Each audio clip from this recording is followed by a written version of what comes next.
Histoire du champ brûlant. Il était une fois un vieil homme nommé Hamaguchi qui vivait à la campagne. Il vit dans une petite maison au bord des Esperluètes Croisillon 39. Un vaste terrain plat à flanc de montagne. Derrière la maison se trouve un imposant sommet de montagne couvert des Esperluètes Croisillon 39. Arbres. En face, le versant de la montagne s'incline doucement vers la mer. Au pied de la montagne, qui longe la côte, se trouve un petit village avec plus des Esperluètes Croisillon 39. Une centaine de toits de chaume et un grand temple. Un après-midi de fin des Esperluètes Croisillon 39. Été. Le vieil homme était assis sur son balcon et observait tout le monde dans le village en contrebas. À côté de lui se trouve son petit-fils qui vient des Esperluètes Croisillon 39. Avoir 10 ans. Les villageois ont eu une bonne récolte et maintenant ils célèbrent la fête de la saison. Tous les magasins étaient fermés. Les rues étaient richement décorées de paille et de lanternes. Les villageois portaient des vêtements colorés pour danser la danse saisonnière. Regardant loin du village, le vieil homme Hamaguchi vit la vaste mer bleue onduler sous le soleil de l'Esperluette Croisillon 39. Après-midi. Soudain, il y eut un léger tremblement. La maison a tremblé 3 ou 4 fois puis Esperluette Croisillon 39 est arrêtée. Ayant connu de nombreux tremblements de terre au cours de sa vie, il n'avait aucune peur jusqu'à ce qu'il regarde la mer. L'eau de mer était devenue noire et les vagues étaient violentes. La marée a soudainement changé la mer Esperluette Croisillon 39, éloignée très rapidement de la terre. Les villageois ont arrêté de danser et ont couru vers le rivage pour voir.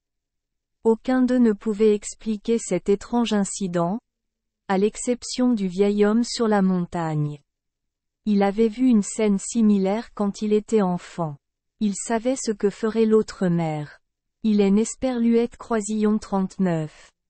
Il n'y avait pas assez de temps pour envoyer un message aux villageois ou sonner la grosse cloche du temple, mais quoique Esperluette Croisillon 39. Il arrive, les villageois devaient le savoir. Esperluette Côte. Ion Esperluette Côte. A-t-il appelé son jeune petit-fils? Esperluette Côte. Allumez-moi vite une torche. Esperluette Côte. Le garçon était confus mais ne demanda plus. Il alluma rapidement la torche. Le vieil homme courut vers le champ où des centaines de gerbes de riz attendaient des Esperluètes Croisillon 39. Être vendues. Ces Esperluètes Croisillon 39. Et toute sa fortune. Il alluma la torche dans un paquet de riz après l'Esperluette Croisillon 39. Autre. Le riz sec a pris feu très rapidement et bientôt les flammes rouges se sont élevées. De grandes colonnes de fumée Esperluette Croisillon 39. Élevant en nuages dans le ciel. Le garçon Ion courut après lui et cria. Esperluette Côte. Grand-père. Grand-père.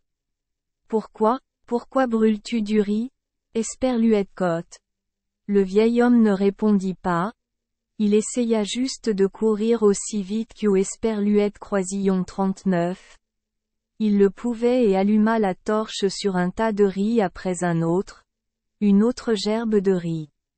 Le vent attrapait les braises du feu, dispersait les fagots à moitié brûlants et les emportait plus loin jusqu'Esperluette Croisillon 39.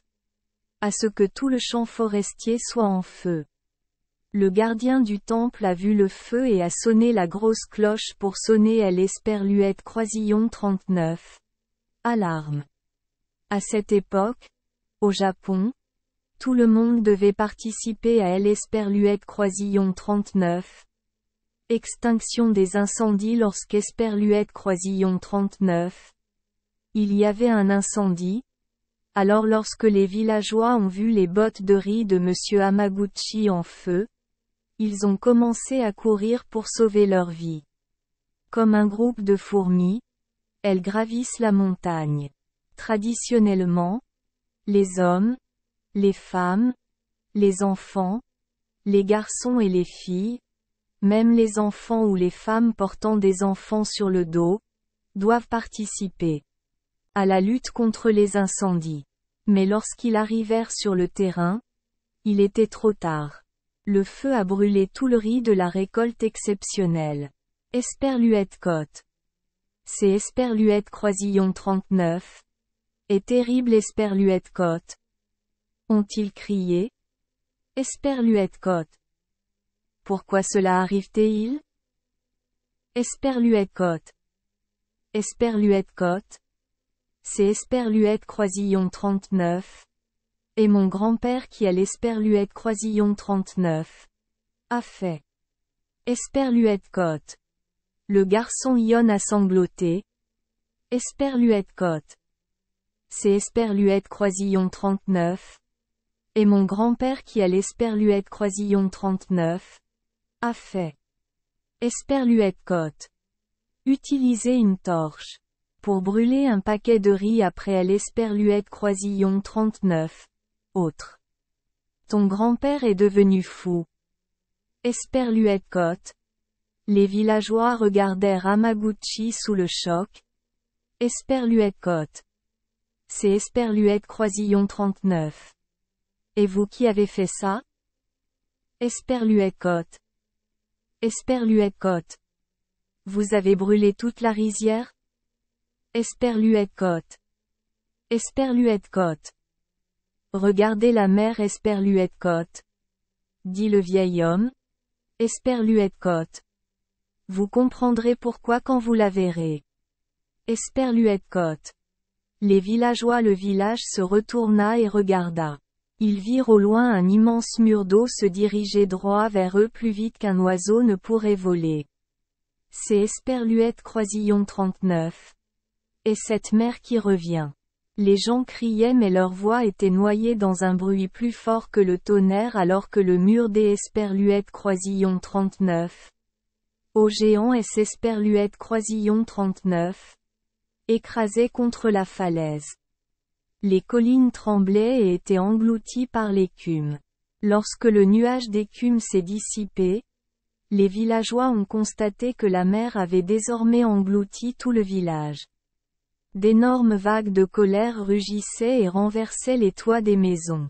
Ils tournaient et hurlaient, déchirant les maisons, emportant les arbres et les gros rochers. Le mur d'eau frappait le flanc de la montagne encore et s'affaiblissait progressivement jusqu'à finalement cesser de monter. Tout le monde était abasourdi à flanc de montagne. Le village avait disparu, le temple avait disparu et les champs étaient réduits en cendres.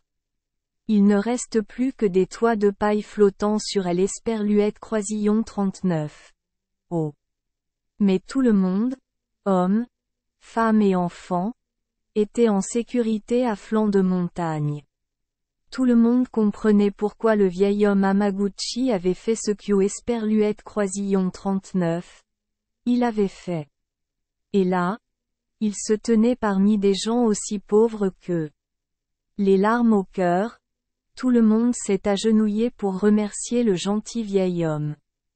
Merci les enfants des Esperluette Croisillon 39. Avoir écouté des contes de fées au jour Esperluette Croisillon 39. Oui.